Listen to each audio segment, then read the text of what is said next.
recording I'd made against all this noise, and it wasn't making sense. At first, it was kind of like the ramblings that you do out of a dream. In other words, all these parts, whatever was creating the whole piece, weren't quite gelling. And I panicked for a second. I thought I'd lost it. And I knew that when I landed, it was going to get erased from my memory because they played Muzak when they land the plane, landing music. And Muzak acts as an instantaneous eraser for me, which is why when I have an idea, I have to get it down quickly, because all it takes is hearing a jingle on the radio, an advertisement, Muzak in an elevator, it's gone. So, and like I was afraid of, when I landed, they played their happy landing music, and all those thoughts I'd had for those previous hours was erased. When I got home, I had this momentary panic, and then I listened to it a couple times, and through the roar of the engine, it's, oh, there it is, got it. And I wrote the whole thing down, and I remember feeling quite relieved from that. So you never know when the stuff's going to strike. I do go in as unprepared as I possibly can. It's helpful to read the script, and I love coming onto the set, but I don't start putting a lot of energy into formulating ideas because I think they'll prejudice me later instead of help me. Is that you read a script and you imagine a movie. The movie that you see Sorry, interrupting the sound of a jet. is never that movie. You can shoot a movie from a script 100 different ways, and it will require, and those just are not there in the script. I found, and this is never a problem with Tim, though some directors, in hearing a temp track and talking with the director, is if they're in love with that temp track, I know to bail from the movie right then and there. And I've done that half a dozen times, and so it's a tip-off that it's not a movie I should be working on, because I'll just tell them, if you love it, hire the composer who did it, or if that composer's me, it's still no good. It's basically find somebody. There's a lot of people out there who will do the temp track, but I'm not interested. And even if it's my own temp track, I'm not really interested. But I certainly am not going to imitate anybody else's music in a temp track. I mean, you can never avoid getting around in a simple score sounding like something somebody's done somewhere in over 50 years of orchestral film music. But mentally, from my own perspective, it can't be anything that I heard in a temp track. If there's going to be an overlap, I'd rather it be some accidental thing popping up from my subconscious, and preferably from a composer who's dead. Maybe from some old movie that I heard from my childhood or something like that, rather than there's something really cheap and cheesy about if I feel like I'm imitating something somebody else has done, then what am I doing? And if I start asking myself, what am I doing?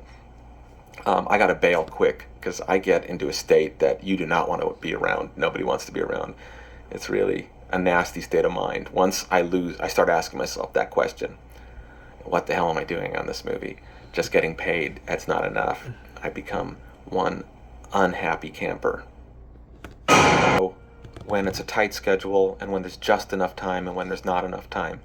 And I know that I could write about 2 minutes a day, for example, and once I spotted the movie and it was like 89 minutes, I could see how many days of actual writing I need before I begin that hardcore part of it, how many days of experimentation I have, and I kind of get incredibly disciplined, which is not my nature. I'm phenomenally scatterbrained in real life, but when I begin scoring, I have to kind of adopt this persona of not only do I have to feel like a warrior, and often I really do feel like I'm getting into battle mode. Like I put the helmet on mentally and I'm ready to go into battle, and because I'm going to have to function on very little sleep at a certain point and under an enormous amount of pressure, and I'm going to have to be able to improvise constantly under pressure as the film changes and I have to change with the film. But I also have to really block out my time. So I know going in that any less time, major problem. This amount of time, not luxurious by any means, but yeah, I can do it. I know that I'll come through. That's part of the battle mode. I go into battle knowing that I could win. I don't know if I'm going to come out with my arms or legs on. So it's not like I go in there thinking, yes, I will be brilliant. I don't have the ability to convince myself that I could ever be brilliant. but I convince myself that I can go in there and fight the battle and somehow survive, some part of me intact by the end. I just don't know whether I'll be a whole person or like a writhing torso at the end of it without a face, but I know that I will survive. I have convinced myself of that, much like going into some kind of a war. And though you may not, you have to convince yourself that somehow you will survive, or you just can't do your job. I have a board, and I've got a Sorry interrupting and entering my door. countdown at the top with the number of days and all the cues, and I monitor myself with this countdown, striking the cues off one by one and striking the days off one by one and making sure that I am going to finish. Composer or kid, starting out, the Sorry interrupted. movies I grew up on, I heard every note of Bernard Herrmann's music in every movie that he is the reason I'm a composer is from Bernard Herrmann in those science fiction and fantasy movies that I grew up on. Day the Earth Stood Still, first time I ever noticed film music in a movie and saw the name, and from that moment on paid attention. Jason and the Argonaut, Seventh Voyage of Sinbad, Mysterious Island, all those movies. That's why I'm a composer today. It's because of those movies. But in those days, the music was very exposed. Today it's not. And without having the ability to hear the music almost separate out of the dub, you don't know what 3/4 of the music is really doing. So I had a luxury that you don't get in the way movies are made today, and the way movies are dubbed today, and the way sound effects are used now, as opposed to in the 60s, where sound effects were almost non-existent. It was just a little bit of additional stuff. It was the music and the image.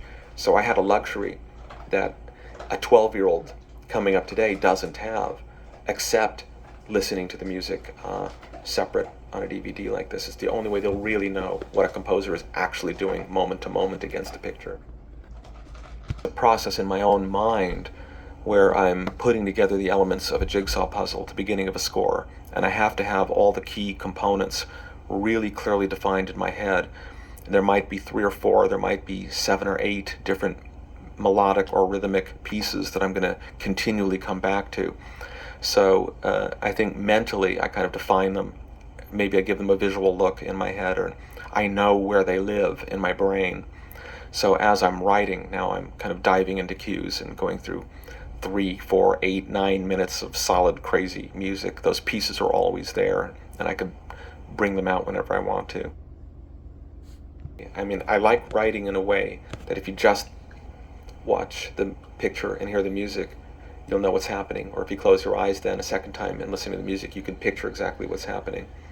That, to me, is the difficult old school way of writing that the composers from the 30s and 40s that I loved growing up. I was infatuated with, funny that, all my inspiration came from people that were long dead by the time I actually started doing it. But it was an era where I think that film composition was at its highest form, and the music was expected to carry everything and tell everything, and it's hard to do that. But the challenge for me in film composing is putting that work into it and trying to do that, even though I don't have to anymore.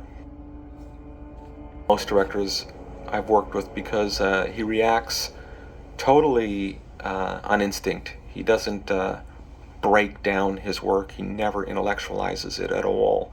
He doesn't rationalize why he did this or did that. It makes it better for me. I've always, from working with him, encouraged other directors, don't try to describe the music, just tell me how you feel about it. Now, when I'm playing music, he will be specific. He'll react very clearly, positively or negatively, which also makes it easier for me, because he'll have a very clear reaction. And as a composer, getting clarity is what allows me to move in a good, quick way that we both have a journey. It's kind of hard to explain that we have to make. There's a journey that I've got to go through to arrive at where I'm going to end up with, but I have to include Tim in that. And there's a journey he's got to go on to understand exactly what works for him. So it starts out 2 separate journeys, and eventually these paths have to overlap, and it becomes one windy path that we're on together. And to get there is a process, and it means a lot of experimenting and getting a lot of reactions, and then defining what's working and not working through his